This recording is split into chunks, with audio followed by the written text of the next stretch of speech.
Welcome everyone to Raising Special Kids Connecting Live. Good afternoon. My name is Brittany and I'm really excited to be back hosting today. We have a treat for you as we dive into some really important special education questions and topics. So welcome those just jumping on. This is our Raising Special Kids Connecting Live series. We're happy that you're here with us today. Before we get started and introduce our guest, I wanted to remind everyone that Raising Special Kids has a packed fall calendar.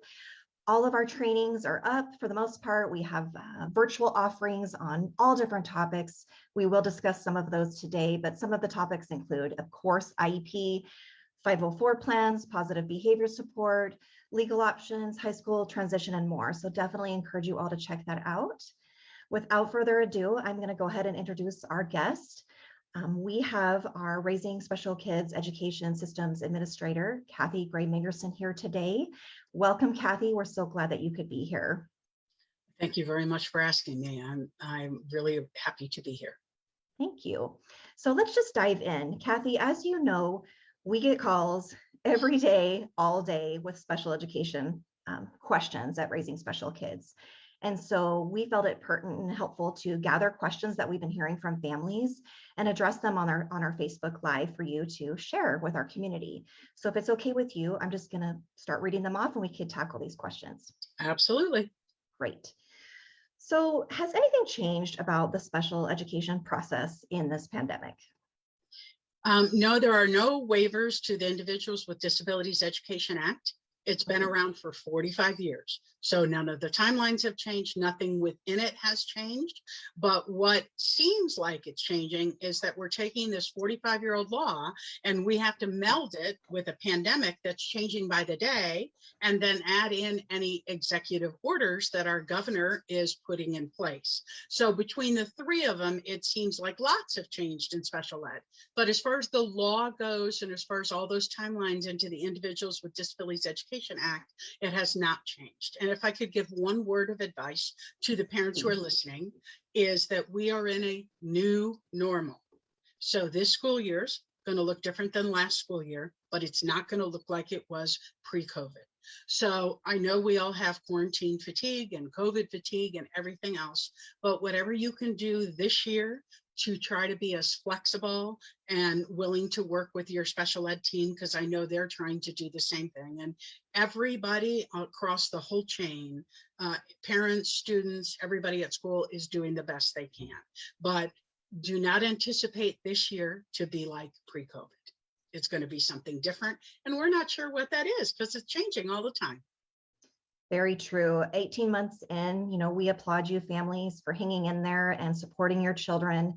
We're all learning as we go. And it is a good reminder, though, that the special education process is the same and it hasn't changed. So if any of you listening in need individual assistance on that, we'll put our contact information in the chat. We'd love to help you with your special education concerns.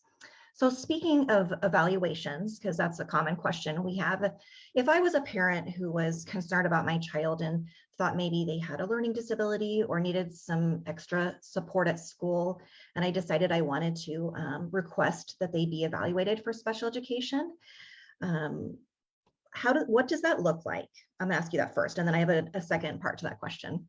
Okay, so what that process looks like is the parent would ask in writing. They would give that letter to whoever is the special ed person at their school and say, I'd like you to formally evaluate my child for special education. Now, understand that just because that you asked does not mean that school has to evaluate your child. They might hold a review of data meeting. They might do a child family study team. They might do something they might call it RTI, response to intervention, or MTSS, multi-tier systems and support. They might try those things first. But if they agree to evaluate your child, then that process would take 60 calendar days or 2 months. And then you would have a meeting at the end of that to determine if your child's eligible. So just because your child was evaluated for special ed does not mean they might be eligible for special ed. But that in a nutshell is what that process looks like. Okay. So this is a question that goes along with this that we've been hearing lately from families. As you know, we've been in school. Some school districts have started the end of July, most of them in August. So we're still towards the beginning of the year. We haven't quite moved on to second quarter. We've been hearing from families, I requested that my child be evaluated for special education services, and the school says, not yet. Let's wait. Let's gather data. What support and advice do you have for parents in that situation? I would pay attention to that timeline. So if you asked in writing, maybe the first week of school, that your child be evaluated, this is a brand new evaluation, not for a child who has an IEP and a reevaluation, but a brand new child who's never been in special ed before, then they're probably going to say to you, we need to observe this child for a while. And that's reasonable. And now we're getting to where most schools have been in session 5, maybe 6 weeks. And so if it were me and I asked at the beginning of August, let's say, and they said not yet, I would probably ask again at like the end of September. That's 6 weeks in. You should have an idea if you think my child might be eligible. So, and you're going to hear any of us at Raising Special Kids tell you to do everything in writing so that you have documentation of it. But I would ask again, or if they told you in August, hey, we're not going to do anything till the end of September, then when it became the end of September, I would start saying, so you said you're going to do something now. When is this process formally going to start? Where is the consent form and can I sign it? Because as soon as I sign that form, the 60-day clock starts. Okay. And families, if you need some guidance on how to request a special education evaluation, please, again, call Raising Special Kids. We also have some great, template letters that can help you craft that email to help you. So keep that in mind as well. And I wanted to put in one plug, if I may, that if your child gets that IEP, we offer a free 2-hour IEP workshop all the time. And the next one we have coming up, you just register on our website. The next one we have coming up is this coming Wednesday from 5:30 to 7:30 at night. And I know that because I'll be the presenter. But if that time and date doesn't work for you, then get on our website and look at our calendar, because we offer the IEP workshop a lot during the school year. Thank you for that reminder, parents. It's very valuable. When you're more informed, you're better empowered to advocate for your child. So we always recommend families take that training. So thank you. So moving along, this one we've been hearing quite a bit, and it's unique to our circumstances, being in a pandemic that we've never experienced before. So many families are concerned about sending their kids to in-person school. Maybe their child is medically fragile or has health conditions and they're worried about, them being more at risk. But now many of the school districts have shared that in-person school is how they're providing that free and appropriate public education. And the parents would like them to stay home and have virtual learning. So can you kind of talk through that a little bit, Kathy, and then what families might do if that is their option, what other options there might be? Sure. Last school year, because no one knew when school might be open or closed, and we might deal with that this year as well, since children under 12 can't get vaccinated yet. Right. Last year, many schools offered both a remote distance learning option or an in-person. Okay, the school district charter has the responsibility to offer faith. If they have decided that this school year that we're in right now is only in person, then Arizona Department of Education tells them that's the only offer of faith they have to make. So if the parent does not want their child to come in person, and that's the only offer that's been made to their person, then we live in a local choice state, meaning that you have many options. And so the options would be, if I did not want my child to go to school in person this year, then I would probably need to withdraw my child from that district or charter. I could look at homeschooling, and the information about homeschooling is available through the school superintendent of the county you live in. So I'm in Southern Arizona. I live in Pima County. I would go to the Pima County School Superintendent's website and get the homeschooling affidavit and fill that out. Also, another thing that you can look into is the Empowerment Scholarship, ESA, if your child's eligible. And then that might give you that gives you some money that you could use in a variety of different ways to bring tutors into your home, et cetera, et cetera. So the Arizona Department of Education administers, if you will, the Empowerment Scholarship. You can go to their website and check that out.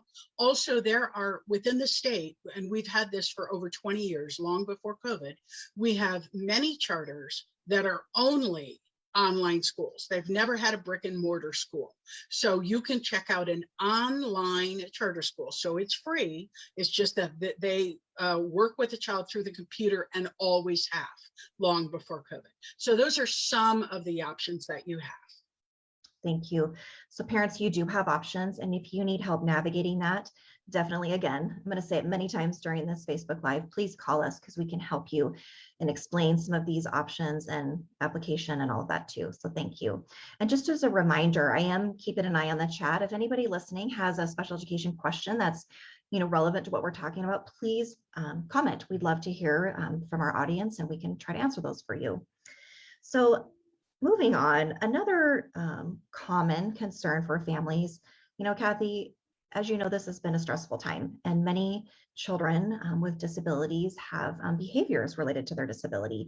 And, throw in a pandemic, throw in having to be maybe virtual learning last year, and now they're coming back to school in person this year. There's been a lot of change in their life, and it's exacerbating some of those behaviors.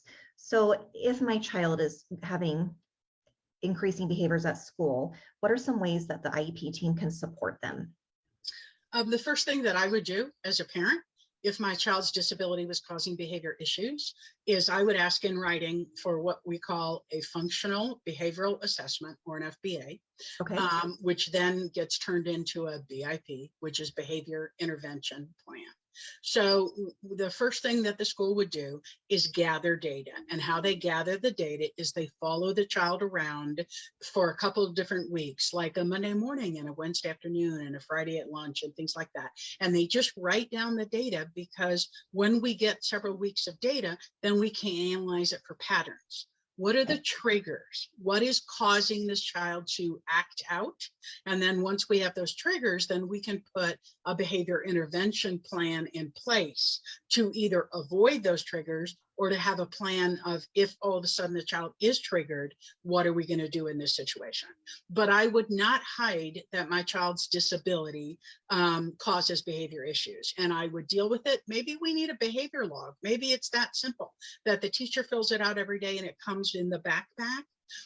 But the other important thing is I would write in the first section of the IEP, in the present levels of academic achievement functional performance section, under social emotional, I would talk about the behavior issues. This child runs, or this child melts down, or whatever the child might do.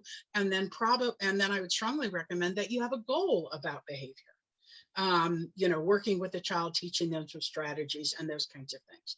And also, just let you know, we have a 2-hour workshop about behavior. If you want to learn the basics about behavior, our workshop is called Positive Behavior Support. And the next time we're doing it is September 25th from 10 a.m. to noon. So you just go to raisingspecialkids.org, you go under the events and training tab, you find the workshop that you want, you click on it, you register, and the link gets sent to you. It's that simple. We are still doing all of our workshops over Zoom. So we'd love to teach you about how behavior works. Thank you for that reminder. And speaking of our website, we do have a lot of resources. So there are charts on there, for tracking behavior at home, providing that information to the school. Really, we encourage parents, I'm sure you can agree, to communicate with your school team and work together to try to best support your kiddo. So thank you. And in the chat, we have noted some of those definitions. So functional behavioral assessment, behavior intervention plan, IEP language sometimes it's hard to remember, so we wanted to put that in there for the functional behavioral assessment. And actually, that brought me another question, Kathy. Do you have to have an IEP to get an FBA? No, you don't. Okay. You don't even have to have a 504 plan, because the FBA and the BIP, and mainly the BIP, which is the actual part that everyone reads to understand the strategies, is not part of the IEP. Okay. So any child who has behavior issues at school, any parent could ask for them. Remember that the FBA part is the first part, because you have to gather the data. Then when you have the data and the patterns, then you can put the behavior intervention plan in place. Good question. Thank you. This is another common question we've heard lately from families. If a parent feels their child who does have an IEP would benefit from additional therapy minutes in the school setting, what may they do? I think that's probably every parent. Right. I would say that the majority of schools in the state give the same type, like all of our kids get this much speech, this much OT, this much PT. But we always recommend chain of command. So if Okay. I thought my child needed more speech, right, the first person I'm going to talk to is the speech therapist. And I'm going to say, boy, I can see that my child is still struggling with X. How much more speech how many more times a week or a month could the child come? That would help. I would at least talk to them. I might need to have an IEP meeting to bring it up. We might have to amend the IEP, but I would at least start at the bottom with the therapist that gives the therapy that you feel that your child needs more of, and then start talking to them and realize that this is therapy in school, which the purpose is to do very different things than therapy at home. Right. So you might see the physical therapist here do something that the physical therapist that comes into your home does not do. And remember, they're trying to get the child ready for school. So to hold a pencil, not a spoon, those types of things. So keep that in mind as well. But start with the therapist. And then if you have to call an IEP meeting, by all means, don't hesitate to do that. Thank you. I remember for my own daughter, when I was wanting additional therapy in school, I had talked to the team and she was emerging on a goal. She was almost quite there. And so I was able to, talk with the teacher, talk with the speech therapist, and the team agreed that, yeah, we'll go ahead and increase her services for a little while and help her achieve that goal and move on. And it worked and it was well. So families, talk to your school teams, because often they will come together with you and figure out how to best support them. So moving on, we have lots of questions families are asking lately, Kathy. So many children that have maybe higher medical needs or behavioral needs call us at Raising Special Kids for support and asking for more individual assistance. So getting a one-on-one aid is something many families would hope for their child. So what are some things parents can bring up at an IEP meeting to help the members understand why that child might benefit from a one-on-one aid? Okay, so I always tell parents to think about, when does your child need assistance? So if you've got a child maybe with a cognitive disability, maybe that child only needs academic help in certain classes, right? Or I've got a child with behavior issues who runs, so I only need help getting that child from transitioning from one class to another. So think about that, because I think a lot of times people think, oh, paraprofessional 100% of the time. Right. There are as many cons to having a paraprofessional as there are pros. It is not the end all be all. And so if you think about, when does my child need it? And if it's only 50% of the time or less, then it's probably more likely to happen. But what I would be doing, I would be calling an IEP meeting. And I would be starting at the front of the IEP, and under the present level section, under social emotional, I would be talking about the child's issues and how they need additional support, whatever that support might look like. Then I might have a goal about, if it's a behavior goal, where they would need it. So by the time I get to the very end of the IEP or the related services chart, where the paraprofessional's time gets listed, I would have made my point all the way through the IEP. So it would be a no-brainer to now give my child a paraprofessional 50% of the time, 25% of the time, only when transitioning, whatever it might be. And then the other thing I need to say about paraprofessionals right now, that school's been in session 6 weeks, is school doesn't have extra paraprofessionals sitting around. So they would, if, let's say we had an IEP meeting today and they decided my child needed a paraprofessional, now school's going to have to advertise, right? We're going to hope somebody's going to apply for the job. They're going to have to interview. They're going to have to hire the person. They're going to have to train the person. And then that person can assist my child. So if you're asking for a paraprofessional during the school year for a child who's never had a paraprofessional before, the time to get one is probably going to increase on that. But I would add the points I need through the whole IEP. So by the time we get to the end, and FYI, the law, the wording in the law is paraprofessional. That's why you hear me use that, even though a lot of parents say one-on-one aid.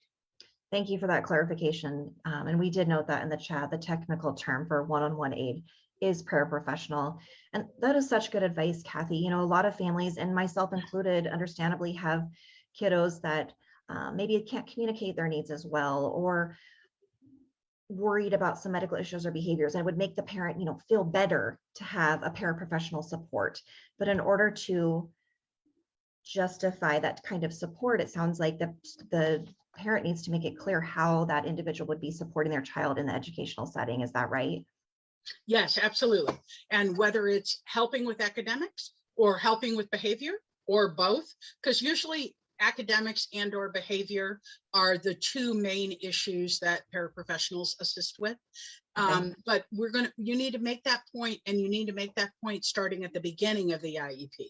So it's pretty obvious. You don't want to bring up by the time you get to the end of the IEP and related services, oh yeah, now we need to talk about paraprofessionals. I would be talking about that from the first moment and then working my way down. Thank you very much. So moving on, if a child has an IEP and they need to go to an after school program, maybe their parents work and they need to pick them up, you know, 2 hours later, what have you, is the program required to follow the accommodations in their IEP? Okay, no. All of those programs are licensed by the Department of Economic Security as child care centers. Those rules are completely different than the rules that schools have to follow during the day that are given to them by the Arizona Department of Education. So parents usually understand if my child goes to a private after school program.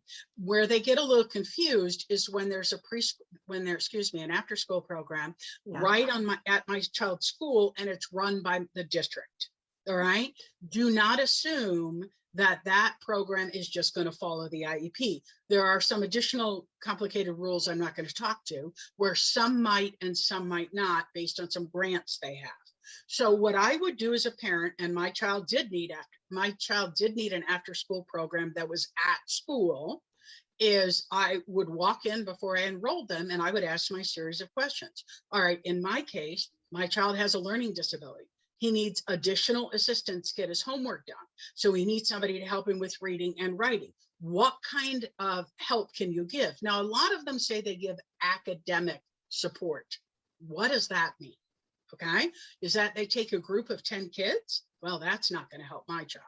So you need, or I have a child with autism who runs away or melts down. How are you going to handle that kid? Before you enroll the child, ask all the questions that you need to ask to be assured that this is the right after school program for your child. But do not assume they're going to follow the accommodations in the IEP or anything in the IEP. So it's your job to advocate for your child. Ask the questions, find out if it's the right place. If it is, then by all means enroll your child. If it's not, do some more research and find some additional places that you can go visit and call and talk to so that you can find the right setting for your child. Thank you, Kathy. It was really helpful. Another question that we get, I'm kind of switching gears here. So sometimes, you know, as parents, their child gets older and they're starting high school. They hear the words transition planning. Can you define what that is, please? And then talk about what the transition planning process will be like. Sure. Starting in 2004, this got added to the Individuals with Disabilities Education Act. Okay. So during the IEP, when your child turns 16, usually they're a sophomore or so, during that IEP meeting, a whole new section of the IEP will be added. You will have never seen it before, but it will get added. And some of the parts to it are, first of all, school will be working with your child and giving your child what we call assessments. Okay. And what that means is they'll be working with your child on skills inventory, finding out, does your child like to be inside or outside better? Do they work with people or animals? Those kinds of things. They'll do student interviews, parent interviews, etc. So then they will create some post-secondary goals, like additional training and education and employment goals of what the child's going to do after they graduate high school. Okay, that's part of this process. Then they will make sure that the child's electives okay, whatever the child is taking, Mhm. apply toward the job. So if Susie said she wants to be a chef and the school offers cooking classes, those are the electives Susie should take, not automotive, not Right. photography. Okay. And then also there's going to be a bunch of activities that the school will be doing, that the family will be doing, and they all tied in to giving Susie exposure and information about the culinary field. So when your child turns 16, most of the districts have a transition specialist who will come to the meeting and explain this, but a whole additional section will get added to the IEP. So part of my job is to tell you when we teach about this, and we have a 2-hour workshop that explains this whole process. And the workshop's called High School Transition, and the next one is the end of October, the 27th, from 10 a.m. to noon. But that's what we refer to in special ed as the transition process when the child turns 16. Thank you. And I had a question about that came up when you were talking, Kathy. Many parents do or do not bring their children to the IEP meetings. Would you feel it would be beneficial for a transition meeting for that child to come to express their interests and what they'd like to do? It's always up to the parent. Just know that when the child turns 16 years of age, they will be formally invited. The school has to formally invite that child. Now you decide whether they come because they're still a minor. True. If it's a child that understands their disability, that might be able to answer some questions and speak, my recommendation would be 100%. In fact, if you ask me about kids going to IEP meetings, I would say the younger they start, the better, so that they really understand what their disability is. They can name it, and they can say how their disability affects them. And then possibly in that meeting, we'll turn to them and say, your assessment said you'd be good at A. Are you interested in whatever that is? And we can ask them some questions. So yes, if it's appropriate and the parent knows when it's appropriate, I would highly encourage you to bring your child to that. Encouraging those self-advocacy skills is always beneficial. Always. So Kathy, next question. So we have many families we support at Raising Special Kids who have children with higher medical needs or chronic health conditions. And sometimes they have long hospitalizations or they have to stay home from school. What can a parent do to make sure they're not penalized for absences? 2 really important things. So if your child has chronic health issues, so my son has migraines and usually gets 1 a month. Okay, I'm going to document not only that he has them in the present level section of the IEP, but what medication he's taking. And with migraines, the minute it comes on, you cannot wait even till the end of class to take the medication. You have to take the medication as soon as you feel the migraine. So that's all written into the IEP, and his teachers all know that. All right. The other super important thing is to get, probably from the front office, maybe from your special ed person, the chronic health form. The district or charter has a form.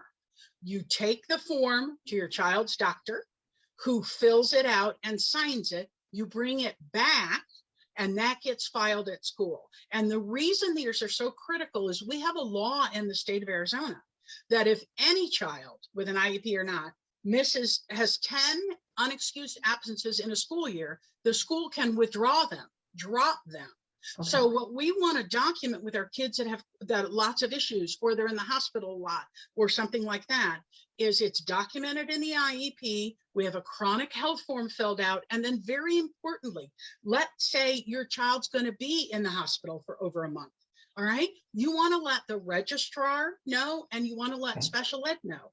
And if they say what you need to do, parent, is you need to call your child in sick every day that they're in the hospital, call them in sick every day. Okay. You need to do your part. But if you know the child's going to be out for an extended period of time, then talk to them, because maybe at this point we need to switch a child to homebound if they're going to be out 3 out of 9 months. We just don't know.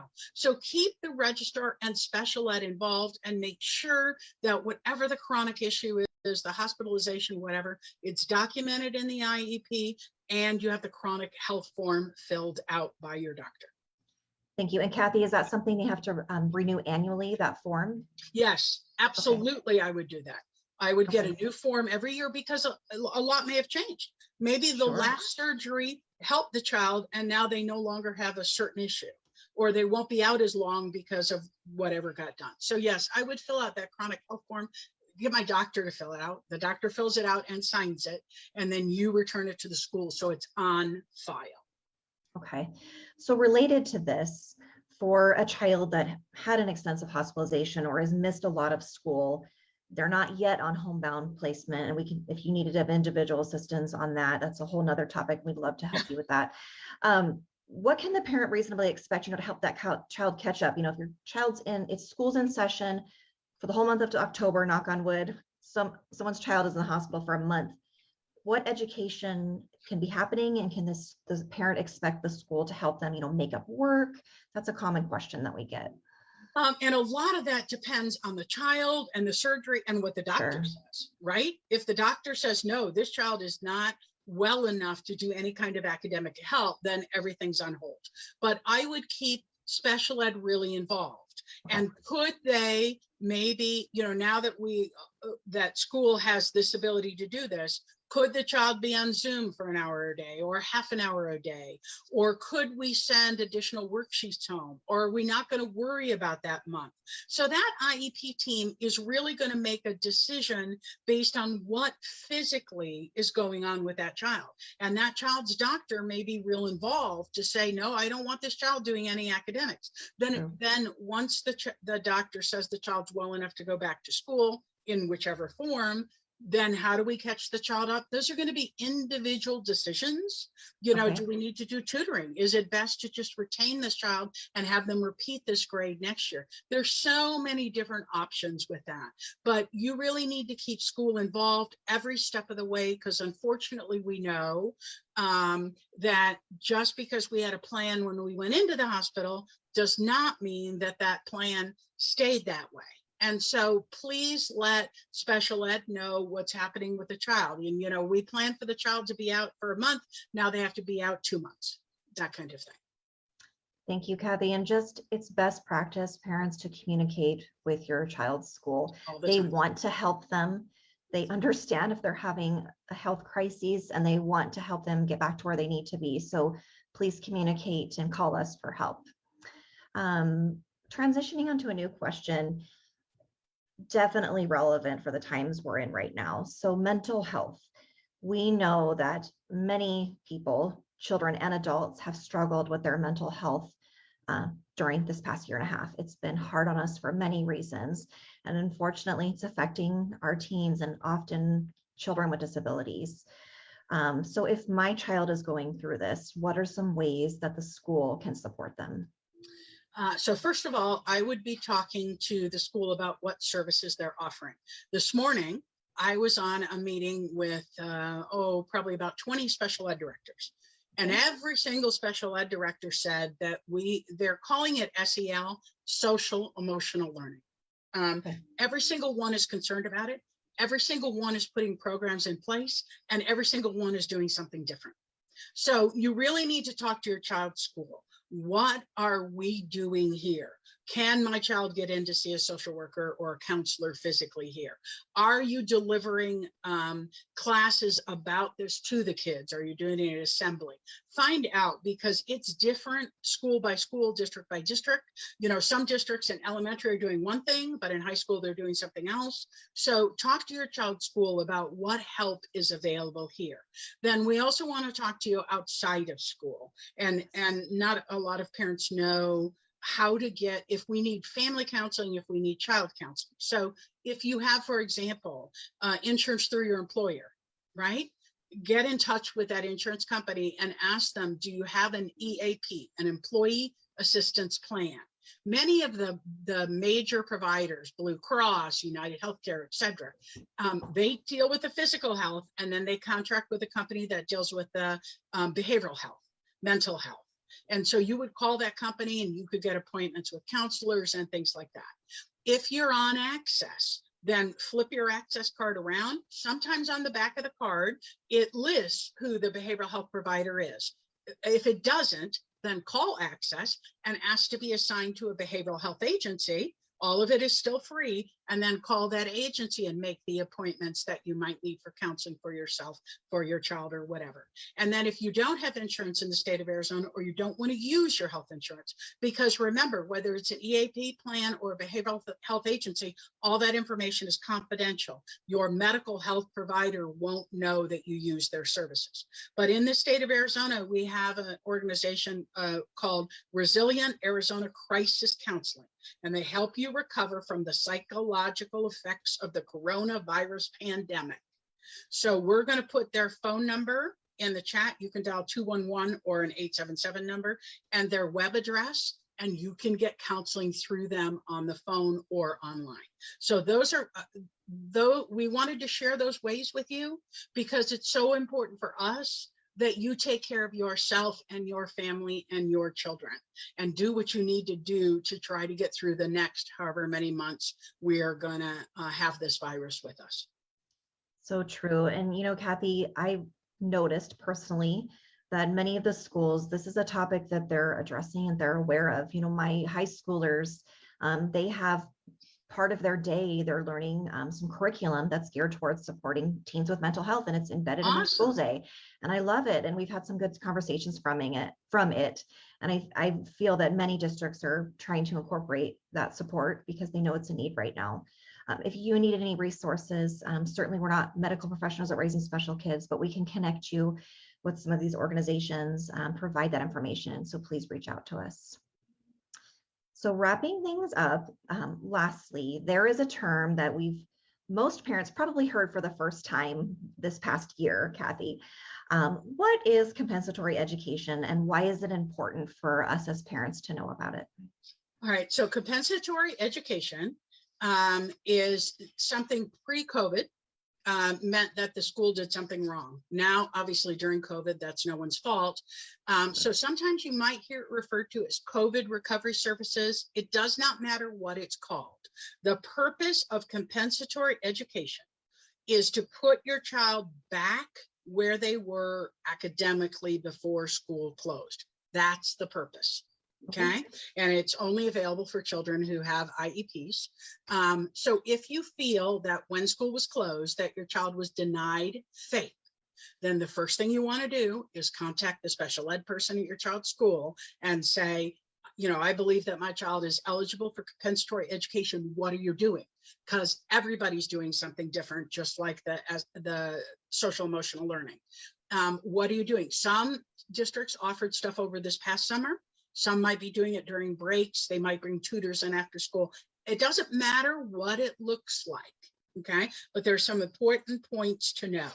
If you kept documentation, if you listen to us at Raising Special Kids, we said to you, please document when your child is doing distance learning and it's not working. If you have the documentation, please share that with the school as well. But talk to the special ed person and say, I believe that my child's eligible for compensatory education. What are you doing? Now, probably the most important thing to understand about compensatory education is it's not a minute for minute replacement. So if your child didn't get 8 hours of speech therapy, they're not going to offer you 8 hours. They may offer you an hour or two, and there are lots of reasons for that. But an individual decision needs to be made for each student. Now, there are some districts saying every kid with an IEP gets comp ed. Okay. But really it should be individualized, and very importantly, your opinion should be brought into the mix and they should listen to what you have to say. So if you're concerned and you've asked and nobody's doing anything, call an IEP meeting to talk about compensatory education. It's not a requirement, but it will get it on the table and they will know that you know about it and can start discussing it with you. Thank you for that refresher. I know we've talked about it before, but it's still pertinent for families. And we have a great resource that we've created at Raising Special Kids going over all the things, families need to know on compensatory services. So please head over to our website and check that out. And Kathy, just to clarify, it would be providing, you mentioned the speech therapy example. It's not minute for minute, but if they would figure out an amount of time to help that child catch up to where they were before. Is that correct? Well, remember, the purpose is to get the child back to where they were before. So okay. They might have to do it. If we're talking about speech particularly, they might have to do an evaluation to figure out where the child was before and where the child is now. Also, very important thing to realize that not every child with an IEP might need comp ed. True. Some children may not have regressed. Some children thrived when schools were closed.